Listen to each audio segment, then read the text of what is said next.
आबिर अपनी जीप से मनीष जी और उसके परिवार का पीछा कर रहा होता है। मनीष जी हैरान होते हैं। सुवर्णा भी कहती है, ये हमारा पीछा क्यों कर रहा है, क्या हम पुलिस स्टेशन में कंप्लेंट कर दें? तो मनीष जी कहते हैं, क्या करेंगे कि हमारा पीछा कर रहा है सिर्फ इस वजह से, छोड़ दो, उस पर ध्यान मत दो। यहाँ पे वो लोग पोद्दार मेंशन में पहुँचते हैं, तभी वो जीप से अबीर भी वहाँ पे पहुँचता है और यहाँ पे मनीष जी उसे कहते हैं, तुम ये सब क्यों कर रहे हो? तभी वो कहता है, अगर मेरी चीज़ कोई तुम्हारे पास हो तो उसे लेने के लिए मैं कहीं पर भी पहुंच सकता हूं। वो अपनी बैग मनीष जी को थमाते हैं और मनीष जी की बैग छीन के चला जाता है। यहाँ पे अभीरा भी आती है और देखती है ये यहाँ पे क्यों आया है। तभी वो मनीष जी से पूछती है तो मनीष जी कहते हैं, कोई बात नहीं, ऐसे ही कुछ होगा उसका। अबीरा को शक होता है कि रूही के बारे में भी उन्होंने छुपाया था कि वो उसकी बहन है। शायद ऐसा ही कहीं अभी तो नहीं वो छुपा रहे हैं कुछ। मनीष जी बात को संभालते और कहते चलो चलो, हमें नामकरण के लिए जाना है। यहाँ पे अबीरा कहते आप लोग अंदर चलो, मुझे तुलसी के पत्ते लाने हैं। इस वजह से वो रुक जाती है। यहाँ पे चारू अबीरा से कह रही होती है कि आपका वो केस मैं हैंडल नहीं कर पा रही हूँ, मुझे समझ में नहीं आ रहा है। तभी अबीरा कहती है कोई बात नहीं। चारू कहती है आप थोड़ी देर के लिए कल ऑफिस आ सकती है। तभी दादी साहब वहाँ पे आती है और कहती है छोटे बच्चे के साथ वो कहाँ पे आएगी, अब वो ऑफिस नहीं आ पाएगी। तुम्हें जो भी डिसीजन लेना है या करना है वो तुम्हें खुद लेना है। तभी अबीरा कहती है कि रुको, और वो अपने टेबल से एक फ़ाइल लेती है और चारू को देती है और कहती है मैंने इस पर नोट पहले ही बना के रखे हैं, तो तुम इसे रेफ़र कर लो, तुम्हें समझ में आ जाएगा। चारू थैंक्स भाभी करके वहाँ से चली जाती है। यहाँ पे दादी साहू से कहती है तुम ये दोनों जिम्मेदारियाँ नहीं संभाल पाओगी, इसलिए एक ही जिम्मेदारी पर ध्यान दो और बच्चे को तुम्हारी ज़रूरत है वो देखो। और यहाँ पे अबीरा सोच में पड़ जाती है। अबीरा अपने कमरे में बीएसपी को खिला रही होती है, तभी अरमान वहाँ पे आता है। वो देखता है कि अबीरा बहुत ही टेंशन में है। वो उसे पूछता है कि क्या हुआ, इतनी टेंशन में क्यों हो? तभी वो कहती है रूही नाम रखेगी, इस बात से मुझे टेंशन है। अरमान कहता है तुम इतना क्यों टेंशन ले रही हो, रूही अच्छा ही नाम रखेगी। तो वो कहती है कि जो पहले कुछ हुआ है उस वजह से मैं टेंशन में हूँ। अरमान उसे समझाता रहता है, लेकिन अबीरा उसका शक सही होता है। यहाँ पे सब लोग तैयार हो जाते हैं फंक्शन के लिए, नामकरण के, बीएसपी के।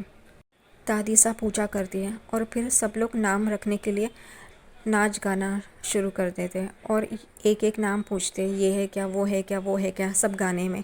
लेकिन क्या नाम है उन्हें भी पता नहीं होता है, क्योंकि वो नाम रूही रखने वाली होती है। यहाँ पे रूही बहुत ही खुश होती है क्योंकि उसे पता है कि वो क्या नाम रखने वाली है और इस फंक्शन का क्या हाल होने वाला है। इस वजह से वो भी उस फंक्शन में होती है। यहाँ पे रोहित और अरमान ये सोचते कि रूही भी शामिल हो रही है, उसका भी आशीर्वाद बच्चे को मिल जाएगा करके। रोहित थोड़ा परेशान होता है क्योंकि उसे उस नर्स का डर रहता है। वो अपना फ़ोन घड़ी घड़ी चेक कर रहा होता है कि कहीं उस नर्स ने मैसेज तो नहीं किया वापस। लेकिन वो कहता है नहीं, अच्छा हुआ उसने अभी तक मैसेज नहीं किया करके। यहाँ पे सब लोग रूही को कह रहे होते इसका नाम तो बताओ, इसका नाम तो बताओ। तभी अरमान और अबीरा कहते हैं कि रूही नाम बताए, इससे पहले एक और काम करना है। तो सब लोग पूछते हैं क्या क्या। तभी अबीरा कहती है ये एक बाउल है, उसमें सब लोग चांदी का सिक्का उछालो और इस बाउल में जो पानी रखा है उसमें डालो और विश करो बीएसपी के लिए। सब लोग आते हैं, अपने अपने विश कहते हैं और उस बाउल में उस पानी होता है, उसमें वो सिक्का उछालते हैं और वो सारे सिक्के गरीब बच्चों को देने वाले होते हैं। ये सुन के सब लोग खुश हो जाते हैं, सब लोग अपने अपने विश मांगते हैं। यहाँ पे रोहित की जब बारी आती है तब रोहित अपनी विश मांगता है और वो सिक्का उछाल नहीं जाने वाला होता है, उतने में उसे वो नर्स दिखाई देती है और उसके हाथ से वो सिक्का नीचे गिरने ही वाला होता है। उतने में अरमान उसे पकड़ लेता है। विद्या रोहित को कहती है ऐसे कैसे किया तूने, नीचे गिर रहा था सिक्का। तभी अरमान कहता है कोई बात नहीं, मैंने पकड़ लिया है ना, मैंने संभाल लिया है करके, और वो उस सिक्के को पानी में डालता है। यहाँ पे रोहित वहाँ से चला जाता है उस नर्स की तरफ जहाँ पे वो उसे दिखाई देती है और उस नर्स को ढूंढ रहा होता है। तभी इतने में उस नर्स की आवाज़ आती है, इतना मत स्ट्रेस लीजिए वरना आपका बीपी बढ़ जाएगा। रोहित उस नर्स को कहता है आप यहाँ पे क्यों आई, मैंने आपको कहा था ना मुझे एक दिन दीजिए करके। तभी वो कहती है आपका क्या भरोसा, आप घर वालों को झूठ बोल रहे हैं, वैसे मुझे भी झूठ बोल सकते हैं। तभी रोहित उसे कहता है आपको क्या चाहिए। तभी वो कहती है आप इतने अमीर हो, थोड़ा मेरी भी फैमिली के बारे में सोचो। यही सब चल रहा होता है। तभी नर्स कहती है कि मैं नहीं तो ये बता दूंगी कि ये बच्चा आपका है। उतने में ही रोहित को आईने में दिखाई देता कि विद्या है उसके पीछे और वो एकदम से माँ करके पीछे मुड़ता है।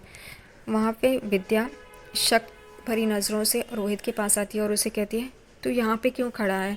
रोहित डर जाता है, उसे लगता है कि माँ ने सारी बातें सुन ली करके। वो विद्या कहती है, तू किससे बातें कर रहा है?